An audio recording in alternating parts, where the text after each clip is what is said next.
Hey guys, welcome back. I'm Jess. If you're new here, if you're not new here, thank you so much for coming back and watching my channel. On my channel, I do a lot of furniture flipping to fund my university career to advance my nursing. Um, but lately, I've also been doing what's called a one room challenge. It's on Instagram. It's hosted by One Room Challenge as well as Apartment Therapy. If you want to follow me on Instagram, I'll leave my Instagram link in the bio or in the description, and you can check that out for more. I'm a mom of 3 boys, so that's what you'll hear in the background of all my videos. But I hope you enjoyed this video. This was all about finishing the cabinet, priming, painting, drywalling the ceiling after I removed the stipple. It was a huge job, much bigger than I anticipated with all the drywall. I ended up using 2.5, maybe 3 tubs of drywall compound. So that's what this video is. Some of my footage did get lost, so that sucks. So some of the painting is not there, but you guys have seen me paint a million dressers, so hopefully you enjoy this video. Please consider subscribing, liking, and just thanks for being here, because I appreciate you guys. Okay, I'm just getting home after a trip to IKEA, which I hate that place. I hate it so much. I feel like almost claustrophobic because like the maze design of it stresses me out. I can never find anything I'm looking for. And then, so yes, home after that trip to IKEA, which I just don't like that store. It overwhelms me and sensory overload, but now I'm getting my cuddles in while I try to study anatomy and physiology before I go get my son. And what else do I have to do today? I really want to get the floor ripped up today and hopefully install the cupboard doors that I got. I'm a little bit nervous that there might be like a 1/4 of an inch off, but they didn't have any other sizes, so I'm hoping I can make it work. Cross your fingers. Cross your fingers. Cross your fingers. Love you. Mommy, picture you. Thank you.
So it's Monday, and I ended up working a stupid amount on the weekend.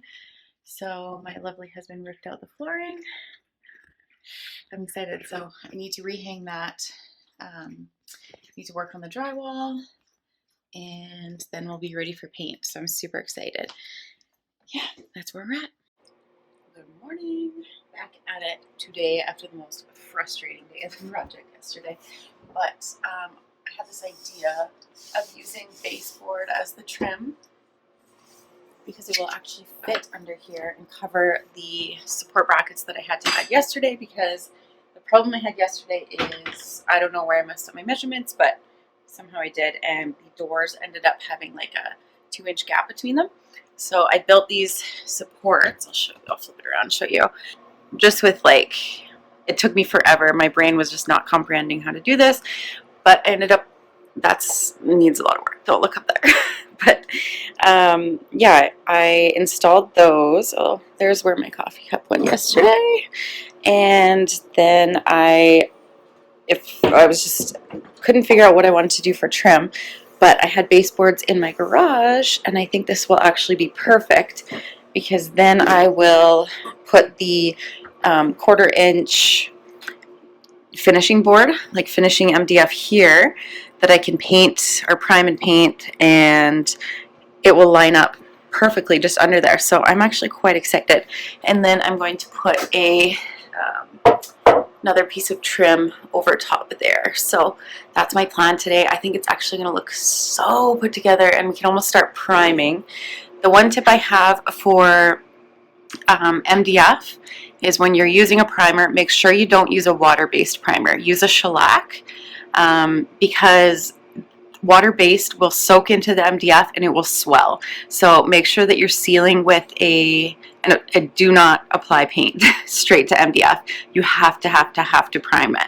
So put a shellac primer on 1 or 2 coats. I'd probably do 2 coats, just because I do not want this to swell, because I'd have to start all over again, and MDF loves to swell. So I'll put the cover board on, and I'm waiting for someone to get back to me on Facebook Marketplace, because I did find an upper cabinet for only 50 bucks on Marketplace that I could put there and then have my floating shelf underneath with the tile. But I still have to run to IKEA to get the bottom doors. I've built doors in the past, and I am not doing it again because it is so time consuming and awful. Like, it's, yeah, I built the ones in my kitchen, and I don't know if I'll ever do it again because it was brutal. But yeah, that's the plan.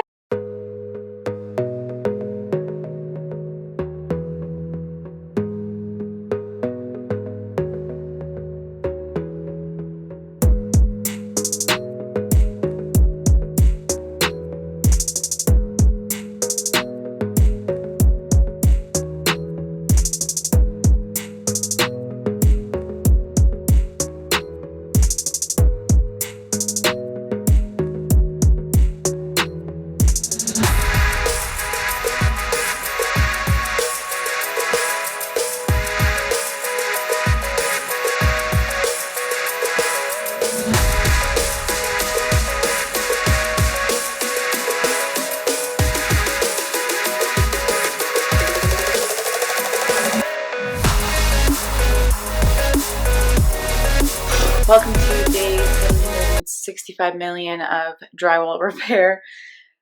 Oh, I hate it so much, but I'm trying to get it to look flawless, and I'm getting super frustrated. And I was going to head to Home Depot to get this like new fiberglass type of tape alternative, because I really hate drywall tape. But as we were preparing to leave, my 4-year-old projectile vomited on me, so we're staying home today. And so I'm going to try to work with this paper tape, but I don't love paper tape. And turns out drywalling ceilings is even worse than drywalling walls, so pray for me. But I did get the doors hung yesterday. Dwight got the floors ripped out, so we are avoiding taking out the rest of the linoleum, which is around the toilet and the sink, because we'd like to be able to still use this toilet. It's our only downstairs bathroom.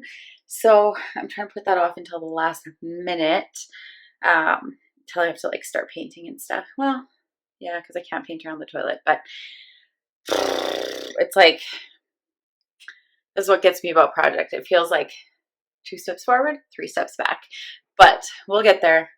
We're almost to the fun part. If I can get these walls and ceiling looking good. If I can't blend the ceiling to the extent that I want, then I'll probably do like a knockdown texture rather than just smooth, because smooth shows everything. I was just planning to do a skim coat, but I'll keep you guys posted. See how my drywall skills are. At this point, I'm not going to quit my day job. I'll put it that way. I'll be honest. I do not enjoy drywalling. And actually, fun fact, when I was 18, I went to Guatemala on a missions trip with like my church and then Habitat for Humanity, building a vocational school. And that was my job, is painting, mudding, drywall. Maybe that's why I don't like it.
Is an absolute disaster because renos and all that good stuff. So I want to show you guys a hack. When using a spray gun, you should really always filter your paint. I didn't last time because I was being lazy, and I regretted it instantly because you don't save any time by skipping this step, because especially if your paint's a little bit older, which this is, it clogs your gun, and then you waste time unclogging it and dealing with messes. So it's best just to do it right the first time. And they sell filters. They kind of look like coffee filters, just right, but they're only good for one use. They kind of disintegrate. So these are like $2 at the dollar store. I think it comes with 2. And I just filter it with this. If you find that you need, like, it's pretty, I don't know if you can see it, it's pretty narrow. It catches like most big globs and stuff. But if you're wanting a finer filter, what I also do is buy cheap pantyhose from the dollar store or wherever, and then I cut them up and I put them over top of this filter, and then you get an even finer filter. So it takes a while to filter through if you have the pantyhose on, but then you know that there's no debris in your paint. So I hope that's helpful.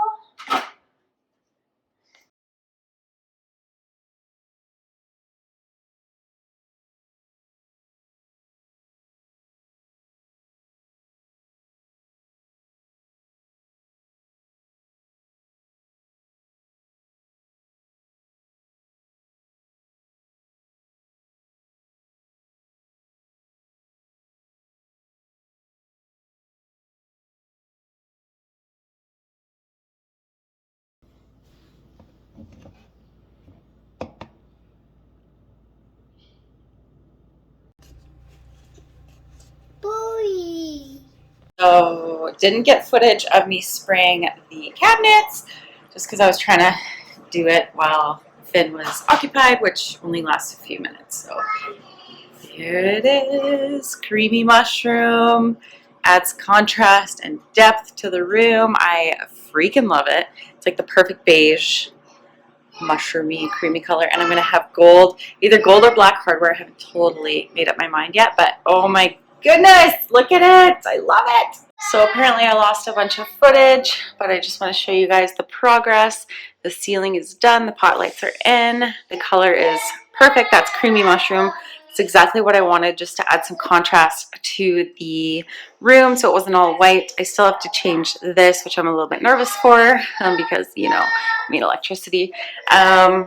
And then here is the broom closet. I still have such a cool idea to show you guys once I get to that, but that'll be another video. That's going to be the end of this video this week. This was kind of the catch-up video for weeks 2, 3, and 4. I guess 3 and 4 for the 1 room challenge. This week I'm going to be focusing on flooring. I can't wait to show you guys the tile that I've gotten. And then I'm going to be transforming a antique vanity into, or an antique dresser into a vanity here. I have to get a new toilet since I smashed that one by accident. I'm thinking of adding some floating shelves or something here just to add a little bit of just depth and contrast. And then there'll be the backsplash here to the utility sink. I'm so excited to have a sink where I don't have to wash my paintbrushes in like the kitchen sink and stuff anymore. And there's just so much storage, and I'm so happy, and I feel super proud that I did this. And I hope you guys are enjoying watching this, because I'm kind of having a blast doing this. So stay tuned. Hopefully next week I'll have the update for the flooring. And thanks for watching. I know this is a little bit of a longer one, but please consider subscribing, liking, commenting, all that good stuff. And I'll see you in the next one.